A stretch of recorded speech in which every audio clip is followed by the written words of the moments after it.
पिता एव पुत्रो जायते, पिता ही पुत्र बनकर के पैदा होता है, उसी का नाम डीएनए है।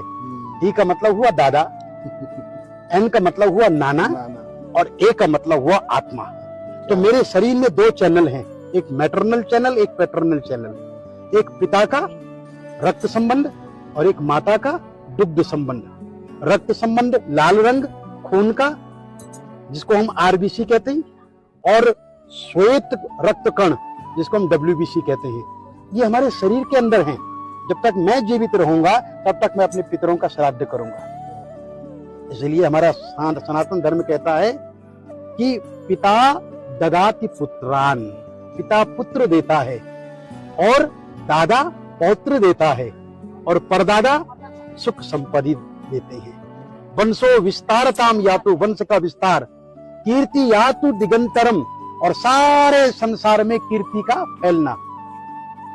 आयुर विपुलताम यातु, लंबी उम्र देना। पितृदेव प्रसादता, पितरों के प्रसाद से, पितरों की कृपा से। तो ये जो 6 महीने हैं, इस 6 महीनों में जब अश्विन का महीना आता है, दक्षिणायन जब आरंभ होता है, तो पितरों का दिन होता है, और पितृ वायु रूप में आपके घर में वापस आते हैं कि जो कुछ वो छोड़ करके गए हैं वहां सब ठीक तो है।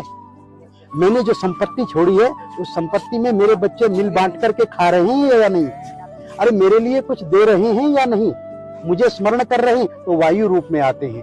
परंतु जो श्रद्धावान पुत्र होता है ना, वो क्या करता है, वो पंडित जी को बुलाता है और उनको बुला करके तर्पण करवाता है।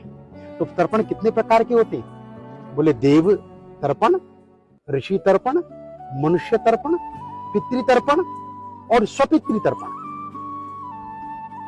और पितरों में भी बोले इस जन्म के बंधु नहीं, ये बांधवा अबांधवा, ये अन्य जन्म निबांधवा। ये श्राद्ध पक्ष ऐसा पक्ष है मित्रों, इसमें आप किसी के लिए भी कर सकते हैं। इस जन्म के बंधु या किसी अन्य जन्म के बंधु, वो सब मेरे इस तिल और तर्पण से तृप्ति को प्राप्त होंगे।